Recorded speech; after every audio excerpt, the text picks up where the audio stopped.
नमस्कार मित्रांनो, सुस्वागतम. लक्ष्मीच्या पावलांनी या मालिकेच्या आजच्या भागामध्ये सर्व पाहुणे मंडळी हे जागरणासाठी आलेले असतात. तर कला मात्र आलेली नसते. अद्वैत तेथे आलेला असतो.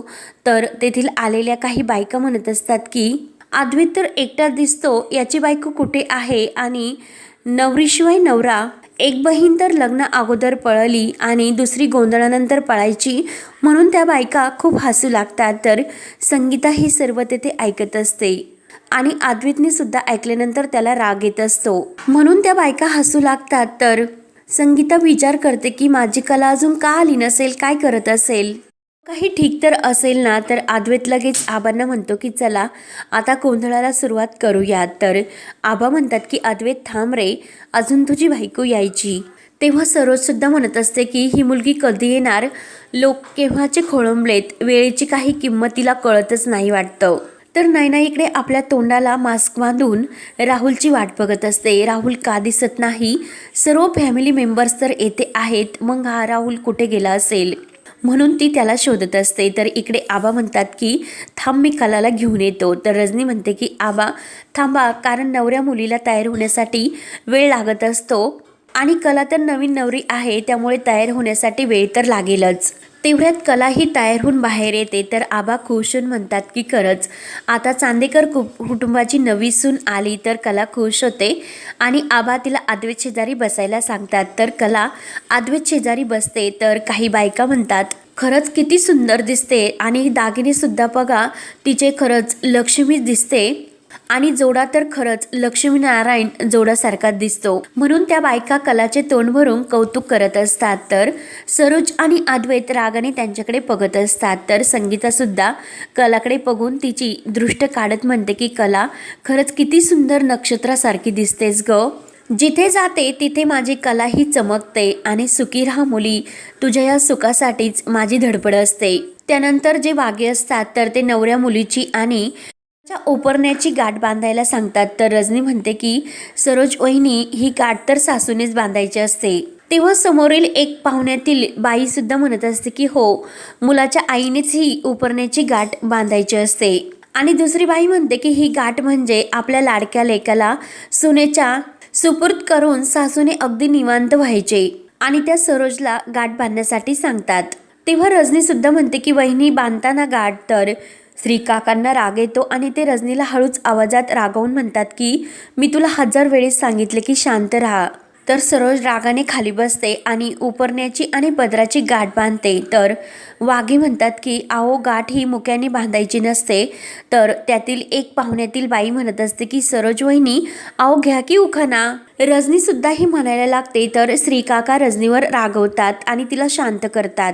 तेव्हा सरोज म्हणते की ठीक आहे आणि ती उखाणा घेते की चांदेकरांच्या घरामध्ये लागली वडिलांसारखी आबाची साथ, प्रदीपरावांचं नाव घेते देऊन अद्वैतला आशीर्वाद. तेव्हा समोरील बाई म्हणत असते की आता गाठ बांधली म्हणजे अद्वैतचं आणि जे काही असेल ते सुनेचं, तुमचं काही राहिले नाही, मग उखाण्यातून सुनेला सुद्धा तुम्ही आशीर्वाद द्या. तर सरोज पुन्हा उखाणा घेते की चांदेकरांच्या घरात लाभली आबांची वडिलांसारखी साथ, प्रदीपरावांचं नाव घेते देऊन अद्वैत आणि कलाला आशीर्वाद.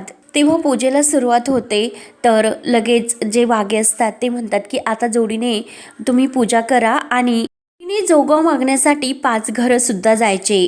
तर इकडे नैना ही वेटरच्या वेशामध्ये राहुल कुठे गेला असेल, काही झाले तरी मला त्याला शोधावेच लागेल, मी बघतेच तो आता मला कसा टाळतो तो. आणि नैना ते ग्लास ज्यूसचे तिथे ठेवून समोर जाते. तर राहुलचे लक्ष तिच्याकडे जाते, परंतु ती नैना आहे त्याला ओळखत नाही आणि तो म्हणतो की खरंच किती सॉलिड आहे, हिच्याशी तर ओळख करूनच घ्यावी लागेल. त्यानंतर इकडे अद्वैत, कला, रजनी आणि सरोज हे जे जोगवा मागायला येतात तर पहिल्या घरी येतात आणि वागे वाजत गाजत त्यांना घेऊन येतात. तर लगेच घरातून एक बाई बाहेर येते आणि ती जोगवा वाढते. तर रजनी कलाला सांगायला लागते की त्यातील काही मागे दे.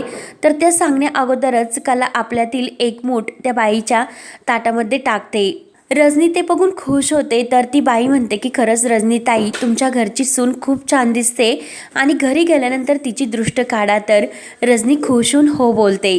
तर अद्वैत रागाने तिथून जायला निघतो, परंतु जी उपरण्याची गाठ बांधलेली असते तर अद्वैतला शेवटी थांबावे लागते आणि परत तो ओळून मागे येतो. तर ती बाईचा ते दोघे पाया पडून आशीर्वाद घेतात. तर ती बाई म्हणत असते की सुखी राहा दोघी जोडप्यांनी, आणि कलाला म्हणते की खरंच खूप छान दिसते, कुणाची दृष्ट लागायला नको म्हणून ती कलाची दृष्ट काढते. आणि दुसऱ्या घरी वाघे हे वाजत गाजत अद्वैत आणि कलाला जोगवा मागायला नेतात. तर इकडे नैना ही राहुलला शोधत शोधत आतमध्ये येते. राहुल तिच्या मागे आतमध्ये येतो. तर त्याला नैना काही ओळखत नाही आणि तो तिच्याशी बोलायला लागतो. तर नैना आपल्या चेहऱ्यावरील मास्क बाजूला घेते. तर नैनाला पाहून राहुलला तर धक्काच बसतो आणि राहुल अगोदर ब्युटिफुल म्हटलेला असतो तेव्हा नैनाला सुद्धा थोडीशी संशय येतो. तर ती राहुलला विचारते की तू ब्युटिफुल कुणाला म्हणालास? राहुल मात्र घाबरून म्हणतो की तू आणि तुलाच म्हटलो. तेव्हा नैना म्हणते की हो का, मग इतका दचकलास का? तर राहुल म्हणतो की तुला बघून मी दचकलो. मूर्ख आहेस का तू? येथे कशासाठी आली? काय करतेस येथे? आणि इथे जर तुला कोणी पाहिले तर किती मोठा किओस होईल. तेव्हा नैना म्हणते की तू या भाषेत माझ्याशी बोलू नको. मी काय करायला हवे होते? तू माझे फोन सुद्धा उचलत नाही, मेसेजला रिप्लाय देत नाही, मग मी काय करायला हवे होते? राहुल म्हणतो की नैना हळूच बोल, आणि तो नैनाला हाताला धरून आतमध्ये घेऊन जातो. त्यानंतर इकडे जोगवा मागण्यासाठी अद्वैत आणि कला जोडीने दुसऱ्या घरी येतात. तर ती बाई सुद्धा कलाचे ते गुण बघून खुश होते आणि आजकालच्या मुलींना कोणत्या बोटाने हळदी कुंकू लावायचे हे सुद्धा माहिती नसते, परंतु खरंच ही मुलगी खूप गुणाची आहे. आणि अद्वैत, तुझी बायको छान आहे बर का, अगदी तुमच्या घराला शोभेल अशी दिसते, म्हणून कलाचे तोंड भरून ती कौतुक करते. तर कला आणि अद्वैत तिचे दर्शन घेतात. तेव्हा कलाचा थोडासा तोल जातो. तर अद्वैत लगेच कलाला धरतो. रजनी मात्र ते बघून खुश होते आणि कला तर अद्वैतकडे बघत असते. तेव्हा अद्वैतने कलाचा हात धरलेला असतो आणि लगेच तो घाईने आपला हात मागे घेतो. तर ती बाई लगेच खुश होऊन म्हणते की असेच एकमेकांना कायम आयुष्यभर सांभाळून घ्यावर का. आणि अद्वैत, तू अगदी छान जपतोस आपल्या बायकोला. सरोजला मात्र राग येत असतो आणि ती लगेच पुढच्या घरी जायला सांगते. तर इकडे नैना रागाने राहुलला म्हणत असते की माझा हात सोड, आणि तुला जितके सोपे वाटते तितके सोपे नाही. ही नैना प्रेमसुद्धा करू शकते आणि तितकंच काही सुद्धा करू शकते. नैनाला फसवणे इतकं सोपं नाही, ही गोष्ट लक्षातच ठेव. तेव्हा राहुल म्हणतो की माझे ऐकून घे, मी तुला का फसवेल? तर नैना विचारते की तुम्हाला नक्की फसवत तर नाही ना? मग तू फसवत नाही, काय प्रॉब्लेम आहे? आत्ताच्या आत्ता बाहेर जाऊयात आणि सर्वांना आपल्याबद्दल सांगूयात. आजचा दिवस सुद्धा चांगला आहे. आणि ती राहुलच्या हाताला धरून जायला म्हणजे निघते. तर राहुल तिला अडवतो. मी तुला किती वेळेस सांगितले की आत्ता आपण बाहेर जाऊन नाही सांगू शकत. तेव्हा नैना चिडते आणि तू कायम मला तेच सांगतो, मग कधी सांगायचे? आणि तू जर मला शेंड्या लावण्याचा प्रयत्न करत असशील तर मी तुला पुन्हा एकदा सांगते की मी नैना आहे आणि मी गप्प बसणार नाही. आणि जे काही व्हायचे असेल ते आत्ता या क्षणी मी आत्ता सर्वांना तेच सांगणार. सर्वांना जे काही खरे आहे ते सांगूनच मी इथून जाईल. त्यानंतर इकडे जोग्यानं भरलेलं सूप असतं ते कलाच्या हातामध्ये असते आणि अद्वैत रागरागाने म्हणजे जोराने चालत असतो. तर कला म्हणते की अद्वैत जरा हळूच चल, तुला का दिसत नाही की माझ्या हातामध्ये जोग्याने भरलेलं सूप आहे? तेव्हा अद्वैत थांबतो. तर कला पुन्हा हळूहळू चालायला लागते. तर इकडे नैना ही बाहेर सर्वांना सांगायला जायला निघते. तर राहुल लगेच तिचा हात धरतो. तर नैना रागाने म्हणते की राहुल, हात सोड. माझ्या डोळ्यावर तुझ्या प्रेमाची जी आंधळी पट्टी होती ती आता उतरली आणि तुझ्या कोणत्याही बोलण्याला मी आता फसणार नाही. आणि जोराने राहुलच्या हातातील आपला हात हिसकावून घेते. तेव्हा राहुल म्हणतो की तुला आता ऐकूनच घ्यायचे नसेल माझे तर मी काय करणार, आणि मी इतका रिॲक्ट का झालो? बाहेर जाऊन तू सर्व काही सांगशील आणि त्याने तुझे माझे सर्व काही नीट होईल असे वाटत असेल तर ते काही होणार नाही. तो तुझा मोठा गैरसमज आहे, कारण तू हे सर्व घरातील सगळ्यांना जर सांगितले तर घरातील मला बाजूला करतील आणि आपले लग्न तर होणारच नाही. आणि वेळ आल्यानंतर मी घरी हे सर्व सांगणारच होतो, परंतु तुझा माझ्यावर विश्वास नाही, मग मी तरी काय करणार? तर नैना रागाने बाहेर जाते. त्यानंतर इकडे अद्वैत आणि कला हे पूजेला येऊन बसतात आणि जोडीने त्यांना वाघे हे पूजा करायला सांगतात. आणि तेवढ्यात एका वेटरकडून थोडेसे खाली ज्यूस वगैरे काही सांडते. तर ती बाई म्हणत असते की अरे जरा बघून चाल आणि संगीताला ते साफ करून घेण्यासाठी सांगते. आणि संगीताचे लक्ष पूर्ण हे अद्वैत आणि कलाकडे असते. तर वाघे हे हळदी कुंकू वाहण्यासाठी अद्वैतला सांगतात. तर लगेच कला ही बघतच असते. तर ते वाघे म्हणतात की अहो ताई, तुम्ही आता जे काही असेल ते दोघांनी एकत्र करायचे, म्हणजे धनीच्या हाताला हात लावायचा. आणि गोंधळी गोंधळ सुरू करतात. त्यानंतर इकडे राहुल हा नैनाला म्हणत असतो की तुझी पोलीस कंप्लेंट झाली, अद्वैतला तू फसवले म्हणून त्याने तुझी पोलीस कंप्लेंट केली. तर ते ऐकून नैना तर घाबरते.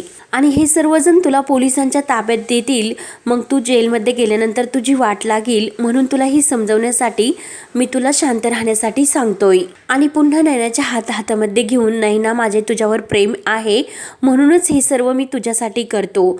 तर नैना म्हणते की राहुल, तुझे खरंच माझ्यावर प्रेम तर आहे ना, मग सर्वात अगोदर तू पोलीस कंप्लेंट मागे घेशील का, माझ्यासाठी तू इतके करशील का. तर राहुल म्हणतो की हो, मी सर्व हँडल करतो, परंतु आत्ता प्लीज तू इथून जा, कोणी जर तुला ओळखले तर तुला पोलिसात देतील.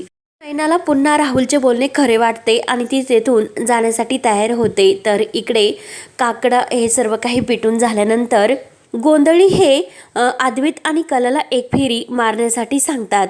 अद्वैत आणि कला उठतात, फेरी मारायला सुरू करतात. तर लगेच ते वाघे म्हणतात की थांबा, अशी फेरी मारायची नाही. समजा तुम्ही जेजुरीला गेल्यानंतर आपण नवरीला 5 पायऱ्या उचलून घेतो, त्यामुळे आज सुद्धा येथे देवीचा गोंधळ मानलेला आहे, त्यामुळे तुम्ही नवरीला उचलून घ्या आणि प्रदक्षिणा घाला. ऐकून तर अद्वैत विचारात पडतो. तर लगेच ते वाघे म्हणतात की अहो, विचार कसला करतात, हक्काची बायको आहे तुमची आणि आबासाहेब ही रीतच असते, तुम्ही समजावून सांगा त्यांना. तेव्हा आबा सुद्धा अद्वैतला म्हणतात की जोपर्यंत तू सुनबाईला उचलून घेऊन फेरी पूर्ण करत नाही, तोपर्यंत ही फेरी कशी पूर्ण होणार. तेव्हा अद्वैत लगेच कलाकडे बघत तिला उचलून घेतो. तर सर्वजण खूप खुश होऊन त्या दोघांकडे बघत असतात आणि कलाही अद्वैतकडे. तर संगीताला तर खूपच आनंद होतो.